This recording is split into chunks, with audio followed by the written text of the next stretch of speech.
Isaiah chapter 55, verse number 8. I salute all the ministers of the gospel that are present in this house tonight.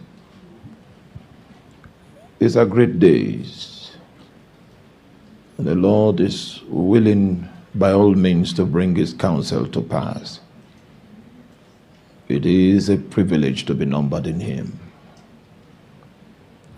My thoughts are not your thoughts, neither are your ways my ways, saith the Lord.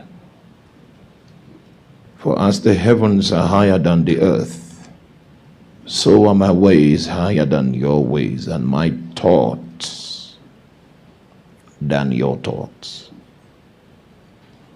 For as the rain cometh down, and the snow from heaven, and returneth not thither, but watereth the earth, and maketh it to bring forth and bud,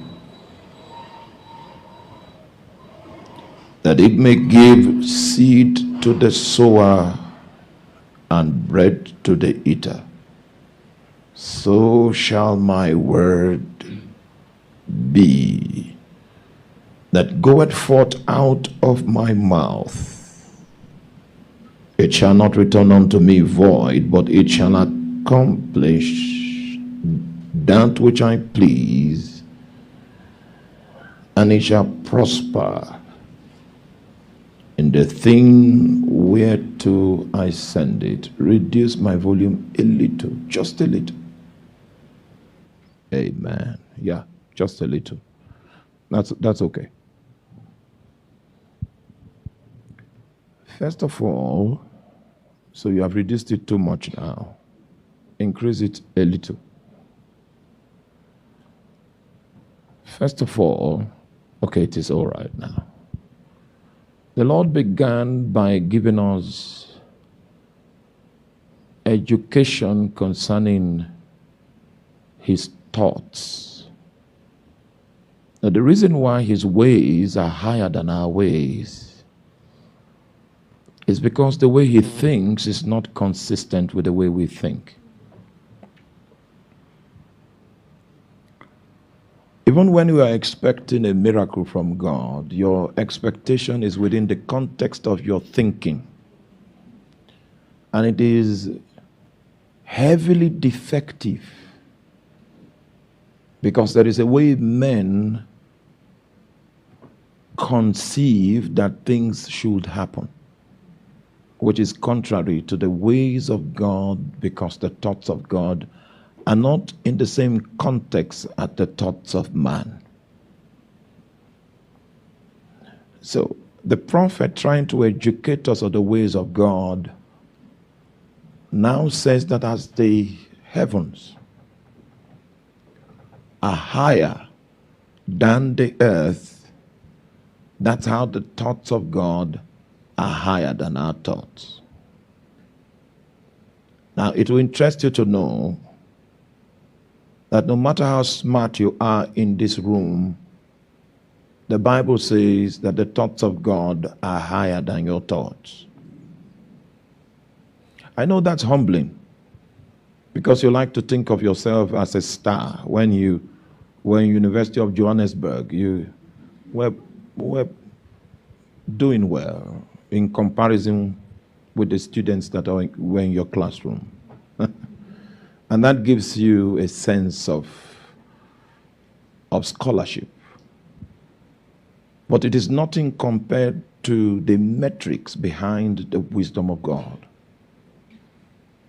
Now, when he finished giving us that insight and to show us how that the best of us in his brightest manifestations is in no wise comparable with the dynamics of the thoughts of God, he now made a statement which I need to bring to our notice quickly. The statement he makes is captured in a metaphor.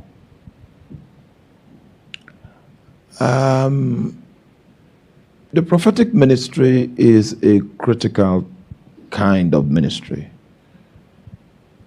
And part of what it entails is bringing and unveiling the counsel of God in simple, plain language, in order to avoid every form of ambiguity, so that humankind can relate with the counsel of God.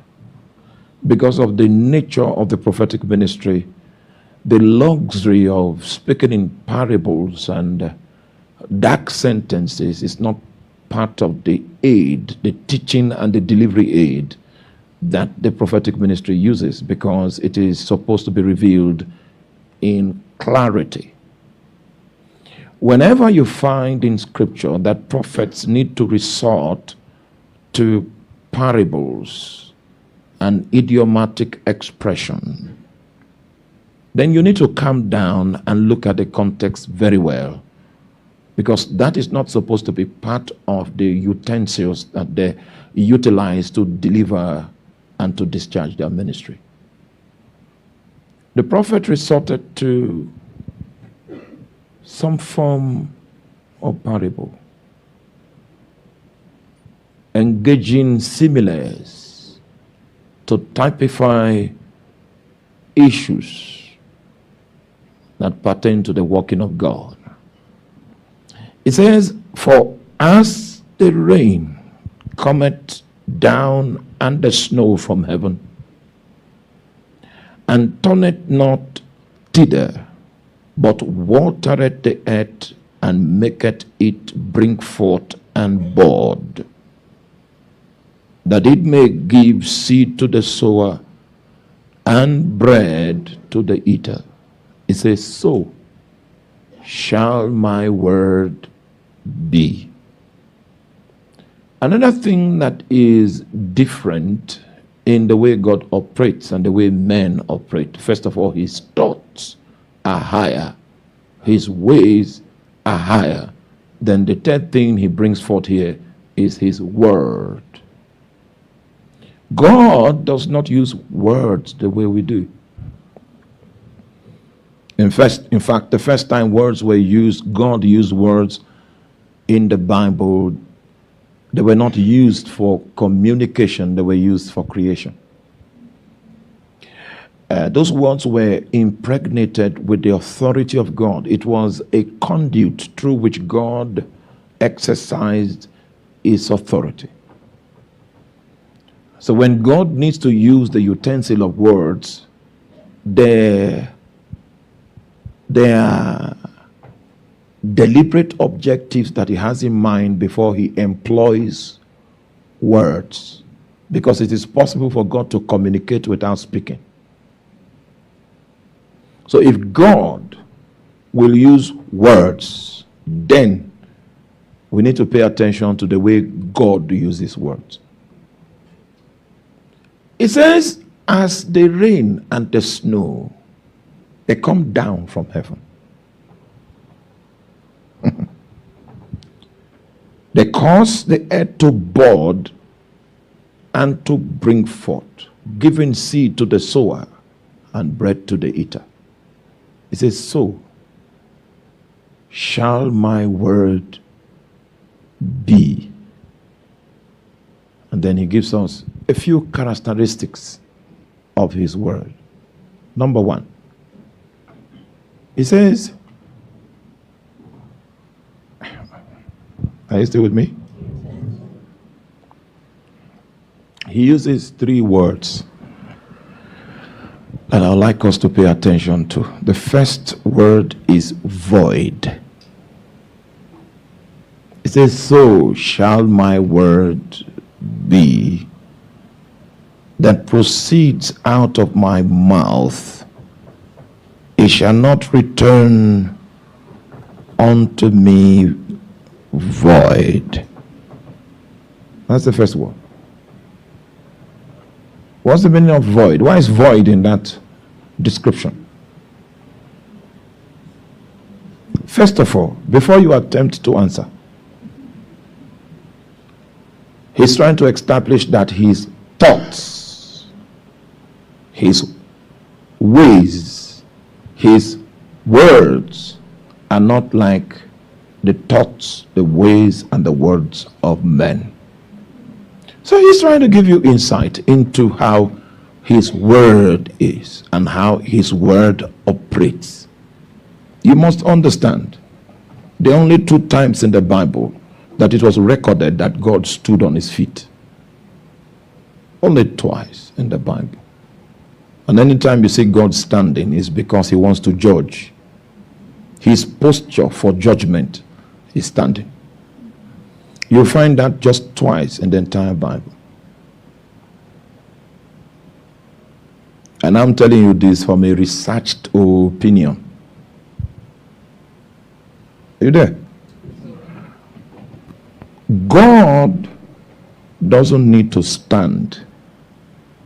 The reason why God doesn't need to stand is because he does not rule by strength. He rules by decrees.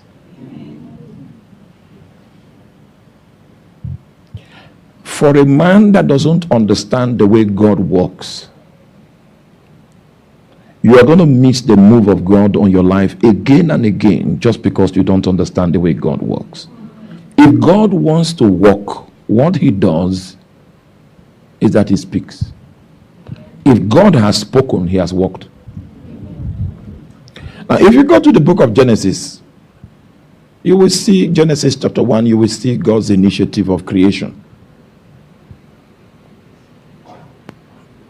You are not with me?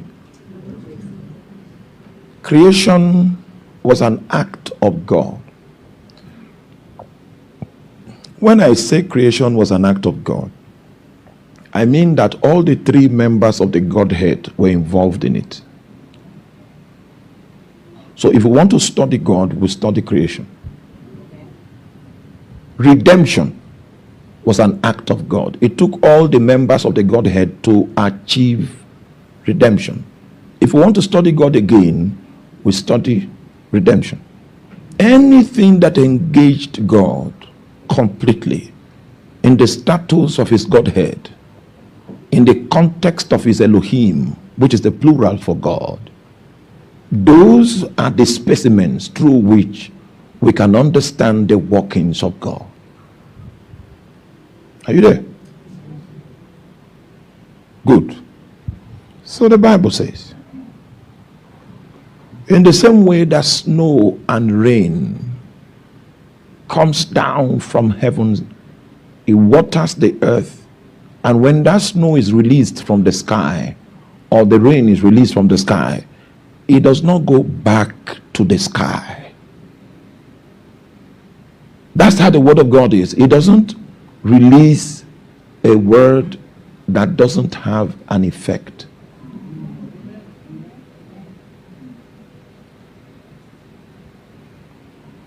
Are you there?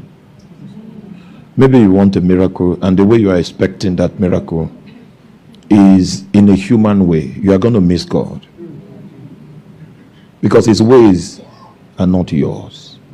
So you will need to learn the way God works so that you can understand what it means when God is working. The first thing that you must know if God gets to work is that he speaks. And then the nature of speaking, because many of you have heard human beings speak before. So you would think that the nature of God speaking is like the nature of human speaking. He wants to clear our doubt. So he says, this is how my word will be. It goes out of my mouth and it doesn't return to me void. So the first word he uses to describe how God's word will be is the word void. We need to understand the meaning of void.